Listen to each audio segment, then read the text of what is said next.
Shadow Balance Games presents. The cosmos is made up of many elements, creatures, and powers, all which are derived from the two most primal of elements, the elements of creation and death. Both are necessary and essential to how the universe is shaped. Creation allows creatures, new forms, and new energy to exist, while death provides a check to life, creating space, removing outdated forms, and returning things to how they once were. Neither element is inherently good or evil. Monstrous creations and deadly forces can manifest from creation, while death can prevent such beings from spreading and persisting.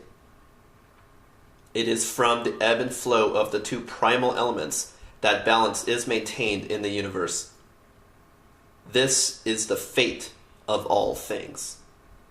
Elemancers, a strategy-based fantasy board game.